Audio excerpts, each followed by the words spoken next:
The Cherokee County School Board and Cherokee County School District will not, underline, implement critical race theory, also called CRT, in our schools.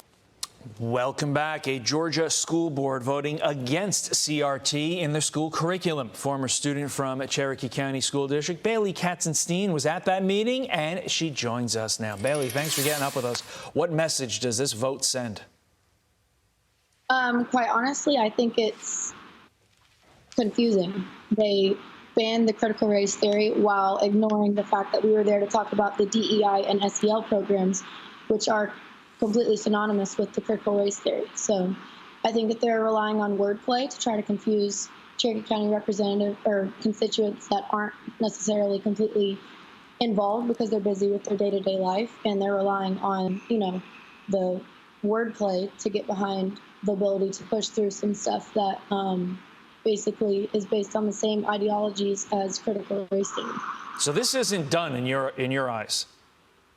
No. And there's a lot of people in Cherokee County that think the exact same way.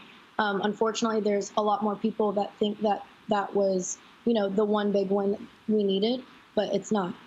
They're already starting the DEI and SEL programs actually in July, and they brought someone from Maryland out of state to use our taxpayer dollars to pay her to implement these programs. And I don't think it's acceptable. They're hiding behind closed doors, and I think it's completely full of cowardice.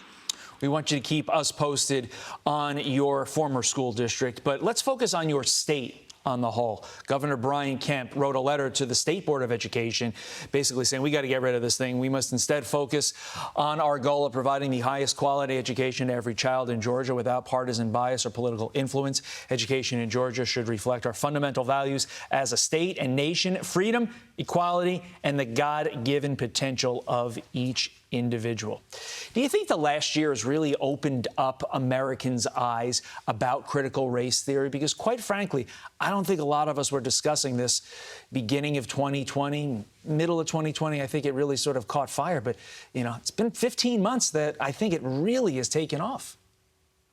Right. Yeah, I would agree. And Kemp is, trying, but at the same time, when you use wordplay to try to push through programs that are based on the same things, the end result is going to be the same. So whether or not you call it critical race theory or DEI or SEL, it's all based on the same thing, and it's not acceptable. If you're concerned about students and being successful after high school and after they're out of the school system, then you need to prepare them for real life, which, I graduated from this county, and I wasn't taught anything that's going to prepare me for the real world. I don't know how to do, file my own taxes. I have to get an accountant, and that costs me money. There's basic things like how to buy a house and loans and just core principles and skills, life skills that people need that are not being focused on. Instead, we're talking about the color of people's skin, and it's not supposed to be the basis of what we're, raising kids as. Right. If you thought this was an elite New York City school problem, Bailey Katzenstein just told you the exact opposite. This is spreading. It's going all over the country and is having real impacts. Bailey, keep us posted. We appreciate your time this morning. Thank you. Okay.